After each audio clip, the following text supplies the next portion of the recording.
రాష్ట్ర వ్యాప్తంగా సంచలనం సృష్టించిన మంగళగిరి గోల్డ్ చోరీ కేసును ఛేదించారు పోలీసులు. వారం క్రితం విజయవాడ నుంచి సుమారు 5 కిలోల ఆభరణాలతో బయలుదేరిన నాగరాజ్ అనే వ్యక్తి నుంచి దొంగలు చోరీ చేశారు. ఆత్మకూరు వద్ద అటకాయించి నగలెత్తుకెళ్లారు. ఫిర్యాదు అందుకున్న పోలీసులు నేరగాళ్లను పట్టుకునేందుకు ప్రత్యేక బృందాల్ని రంగంలోకి దించారు. సీసీ ఫుటేజ్ ఆధారంగా దర్యాప్తు చేసి నిందితుల్ని గుర్తించారు. కాగా ఫిర్యాదుదారుడే తన ఫ్రెండ్స్తో కలిసి పక్కా ప్లాన్తో ఈ దొంగతనానికి పాల్పడ్డారని తేల్చారు. నిందితుల నుంచి 5 కోట్ల విలువైన ఆభరణాలు, 2 బైక్లు, 2 లక్షల నగదును సీజ్ చేశారు. 8 మందిని అరెస్ట్ చేసి రిమాండ్కు తరలించారు.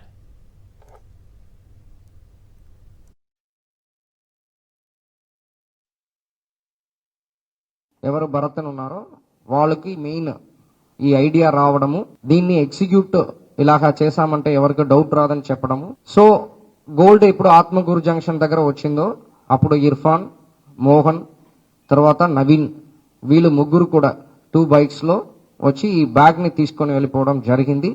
ఇక్కడ ఎవరు నాగరాజ్ ఈ బ్యాగ్ ని క్యారీ చేశారో వాళ్ళు కూడా ఎలాంటి రెసిస్టెన్స్ చేయట్లేదు, ఈజీగా ఇచ్చేసారు. జరిగినది ఇది.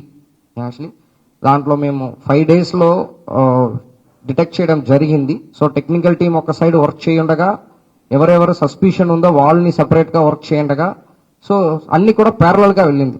బికాస్ మనకు అనుమానాలు ఫస్ట్ నుంచి ఉందన్నా కన్ఫర్మేషన్కి మనకు ఏదో ఒకటి కావాలి కాబట్టి కొన్ని టైం తీసుకోవడం జరిగింది. బట్ ప్రాపర్ గా ఇన్వెస్టిగేట్ చేశాము.